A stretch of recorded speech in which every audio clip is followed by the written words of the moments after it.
Today we're in the shop for the first portion of a multi-segment van build project. As always, we want to start with the end in mind. What's the customer's goal? How will they use this adventure vehicle? This couple reached out to us with some very specific requests. Let's go inside and take a look at their layout and how we will accomplish their goals. Hey Matt, how are you? Good. This project started, what, this week?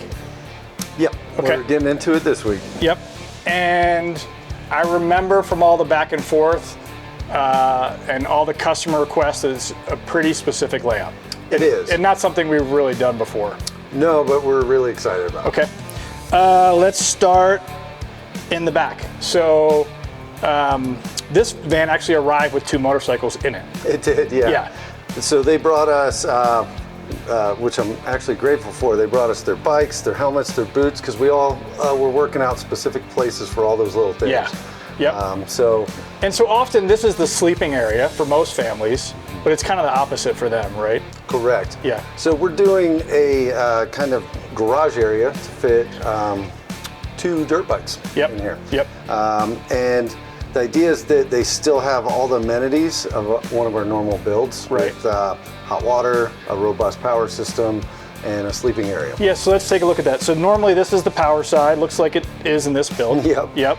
So over here we're doing, to accommodate the bikes, we're developing taller and skinnier cabinets, basically as wide as the wheel well, yep, to house 400 amp hour Victron power system, yep, expandable to 600 amp hours.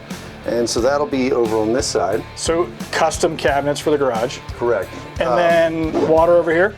Yep, so this will be, same thing, it'll be a matching on this side, super skinny, tall cabinet with, we're able to fit a 35-gallon water tank. 35-gallon fresh water. And then our standard Rixson hydronic heating? Correct, yeah. Okay. We'll have the hydronic heater, which heats the water, heats the air. Yep. You could heat the floor if you wanted to. So. Yep. And you mentioned floor. So you can have any floor that you want as long as it's a smart floor, right? Yep, I agree with that. So we are installing the RRE Smart Floor. This one we chose to go with the 8 rail. Yeah, for that's the most you can put, I think, on a smart floor. I believe that's the most you can put. You know, you can change that for seating options. You can change it for how you're putting things in. Yep. In this case, we wanted all these rails so they had options for the dirt bikes and how they attach. Okay. Maybe we're getting a little ahead of ourselves, but I remember some bright colors from the layout. So the cabinets are custom powder coated. They're kind of like a forest green. Yep. And back here we're doing kind of a tougher hex ply. For the garage. For the garage. Yep. We will have some bamboo accents, and I really like the upholstery fabric that they chose. It's kind of a greenish yellow that's going to offset with the cabinet. Cool. So I'm pretty excited about that. And then a lot of customers don't get into this much detail, but black anodized L-track instead of the raw aluminum. Yes. That's a nice detail. That's one of my favorite. I love when I think it's worth it to go with the black. Yep. It's subtle. It's still really useful, just like L-track is. But it doesn't have that industrial look. It looks finished to me. It totally does. Well, let's finish layout, and then we'll talk about kind of what we've done so far. So I remember from the design that there's a bulkhead wall here. Correct. So just in front of these cabinets, with enough space to fit both the bikes, we are going to have a separation wall. On this side facing the garage, we'll have L-track for various mounting options for the front tire of the bikes. Yep. There will be a pass-through here. Yeah, so you can just walk straight through. Correct, and it'll have a door. It'll have a threshold over the top and come down on this side. Yep. So you'll have your water system cabinet here, and then the galley. The galley, yes. So they still have a galley. They do, yeah. So it's a little more compact just to accommodate the living space, but it'll have, you know, sink and drawers and storage and gray tank, all that. And you're reminding me, in our discussions with the customer, they, or at least half of a couple, wanted a 144. But we did various layouts and ultimately landed on a 170 version. Yeah. And I think the main reason there is to create the appropriate amount of living space, because Yeah. the garage is going to be what It's it is. a fixed dimension. It is, yep. And especially with wanting to have 2 bikes, but also a little room to move around back here as Right. well. So galley on this side, and then on this side of the wall we'll have our sofa sleeper. Yep. As well sort as of gaucho style like we've done in other builds. Correct, yep. Yep. And on this side of the wall, be control panels, lights, all the amenities that you'd Yep. expect. Okay. And then, so that couch can fold flat to sleep in, and then there's storage underneath it. Correct. Not only is there storage, there's a big storage drawer, but there's also going to be a pull-out refrigerator. I saw the fridge. Yeah. It's slick. It's Yeah. pretty nice. It was a specific one they requested, and so we designed it so that it can pull out from under the seat. Yeah. So Basically cooler style. exactly. Yep. Yep. Okay. We've covered the inside. No air conditioning, right? Is that our? As of right now, we're doing 2 fans. Yep. We're still having talks about Just maybe like my putting in van. a Velvet My van had AC. 2 fans. Yep. Correct. We like the 2 fans because if you're not going to go the AC route, you're really good airflow. You can have one pushing air in, one pulling air out. Yeah, you can. Yeah. And in most places, it works fine. Like for me, if it's so hot I need AC, I'm probably not camping. So, Yeah. usually. Okay, let's talk about roof rack. So we know there's a couple minimums we need up there that need to be supported by a roof rack. What's going on this van, phase 1? So phase 1, we're doing a full-length roof rack Yep. with, let's see, I believe 300 watts of solar panels. We'll have a Starlink up there Yep. integrated to our controls down here. Right. And then they're doing also a series of off-road lightings from Baja Designs, the front light bar, and scene lighting. Did they pick an awning yet? We do have the awning. I think we have an awning. Actually just showed Yep. up today. Okay, so, cool. Yep. All right. And then while we're on a roll,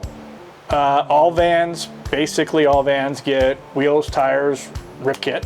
Yeah, we're doing the Sierra Adventure Special on this Right. one. We're getting the rip kit from Agile on here with their wheels and big beefy off-road tires. 275, 70s, 17s. Yep, correct. Yep.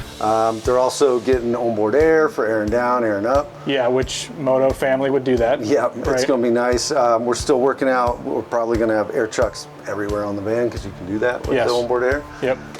And then, They've opted for an owl bumper. correct, and it's the full bumper. Yes. So Right. it's starting to look really good. We're just getting that one on as Yep. well. Yep. We'll go through that maybe in a future episode. Okay, so this is the first week the van's here, right? This is Correct, week 1. yeah. So what happens week 1 when a van comes to visit our shop for a build?